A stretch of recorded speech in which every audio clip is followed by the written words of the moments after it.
Everyone, welcome to the channel take easy pharmacy.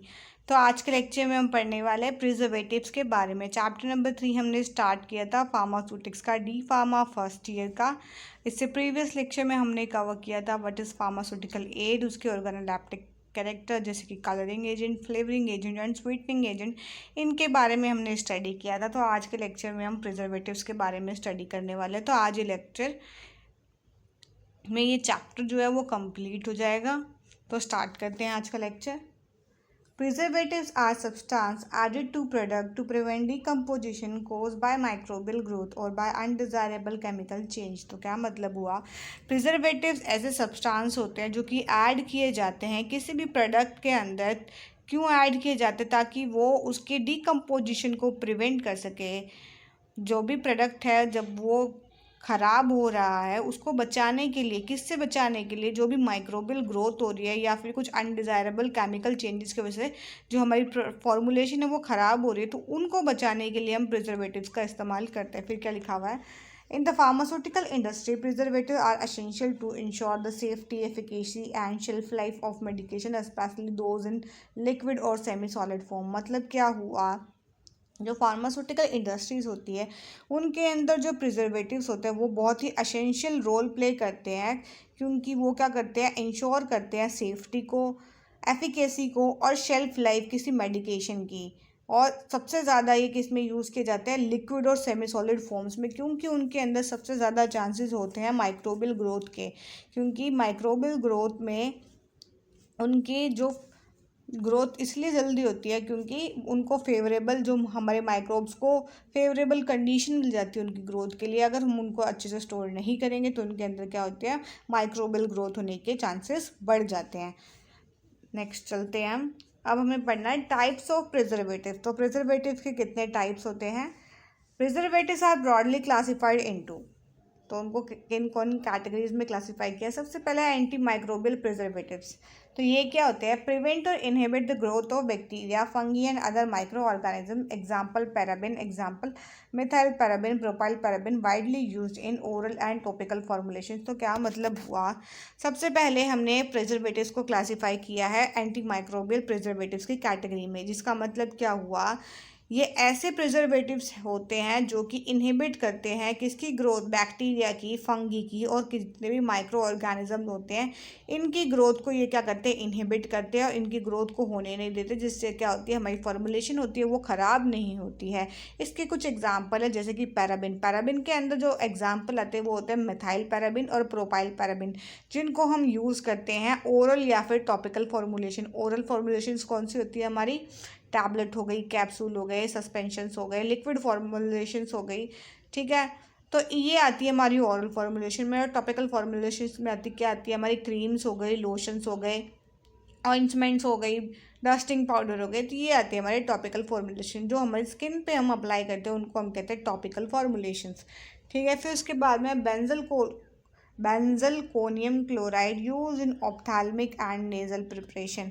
जो हमारा बेंजलकोनियम chloride है उसको हम ऑप्थेल्मिक प्रिपरेशन में और नेज़ल प्रिपरेशन में इस्तेमाल करते हैं। और तो और हम इसको उसमें भी इस्तेमाल करते हैं, जो हमारे माउथ अल्सर्स की जो ऑइंटमेंट्स आती हैं उनके अंदर भी बेंजोकोनियम क्लोराइड का हम इस्तेमाल करते हैं एज अ प्रिजर्वेटिव, ठीक है। फिर है फिनॉल, क्रिसोल और chlorocresol applied in injectable and topical solution. जो फिनोल, क्रिसोल और क्लोरोक्रिसोल को हम किस में यूज़ करते हैं, इंजेक्टेबल्स में और टॉपिकल सॉल्यूशन में।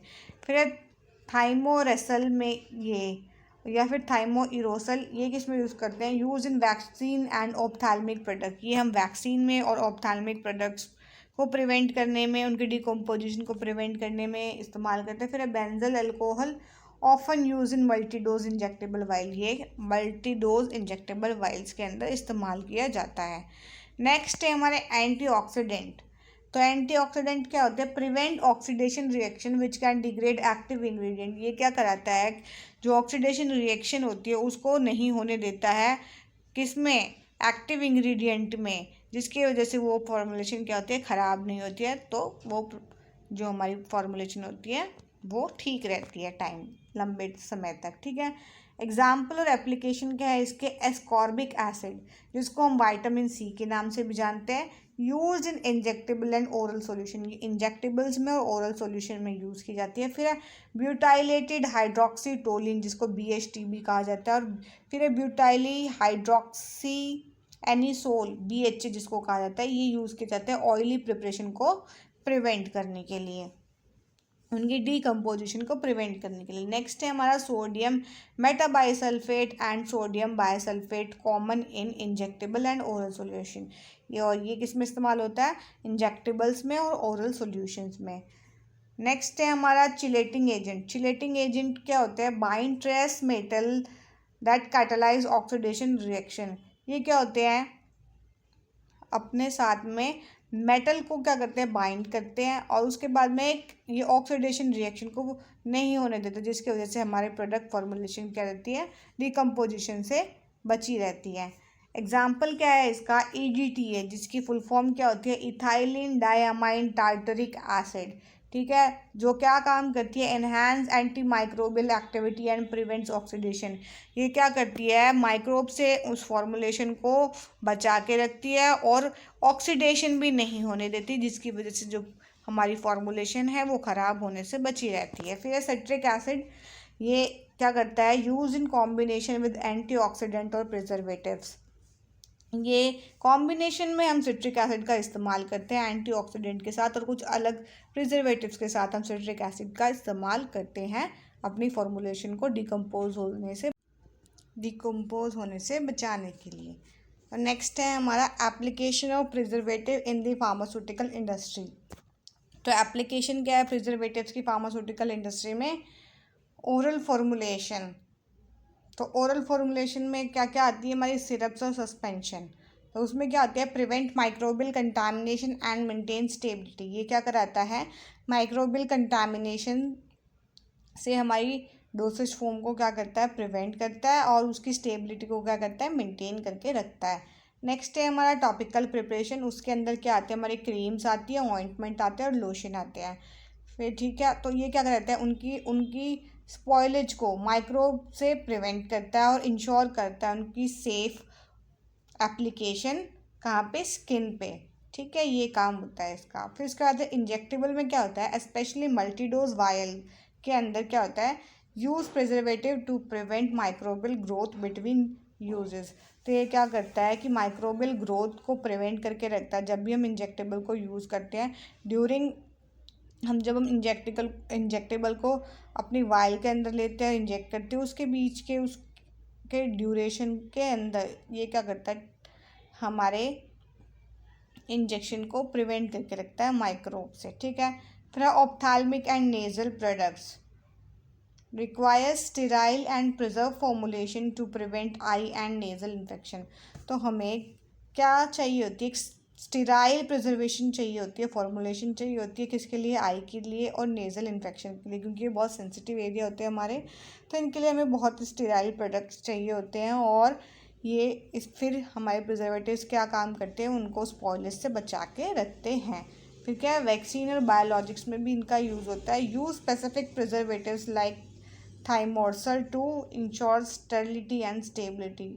और कुछ हम स्पेसिफिक प्रिजर्वेटिव यूज़ करते हैं जैसे कि थाइमोर्सल, ताकि हम इंश्योर कर सकें उसकी स्टेरिलिटी को और स्टेबिलिटी को। स्टेरिलिटी मतलब उसमें कोई भी माइक्रोब प्रेजेंट नहीं होगा, बिल्कुल स्टेराइल होगा। ठीक है, और उसकी स्टेबिलिटी भी ठीक होगी। तो उनके लिए भी हम प्रिजर्वेटिव्स का इस्तेमाल करते हैं। तो प्रिजर्वेटिव्स का आज हमने क्या होते हैं वो जान लिया, उनके टाइप्स क्या होते हैं वो भी जान लिए, और फिर उनके एप्लीकेशंस क्या होते हैं वो भी हमने स्टडी कर लिया। तो आज ये चैप्टर आपका कंप्लीट हो चुका है। नेक्स्ट हम इससे आने वाले लेक्चर में नेक्स्ट चैप्टर को कंप्लीट करेंगे। अगर आपकी कोई क्वेरी है तो प्लीज़ कमेंट सेक्शन में ज़रूर से कमेंट कीजिएगा। अगर आपको किसी और टॉपिक से रिलेटेड वीडियोस चाहिए तो वो भी आप कमेंट सेक्शन में ज़रूर से कमेंट कीजिएगा। अगर वीडियो अच्छी लगे तो please like share and subscribe ज़रूर कीजिएगा। एंड कोई आपका टॉपिक हो जो आपको नहीं समझ आता तो वो भी आप कमेंट सेक्शन में ज़रूर से पूछ सकते हैं। वीडियोस के नोट्स आप डिस्क्रिप्शन बॉक्स में चेक कर सकते हैं। अगर कोई अवेलेबल नहीं है तो वो भी टाइमली अपडेट कर दिए जाएंगे। ठीक है, एंड बेल आइकन को ज़रूर से प्रेस कीजिएगा ताकि आपको हमारी वीडियोज़ की नोटिफिकेशन टाइम टू टाइम मिलती रहे। And thanks for watching.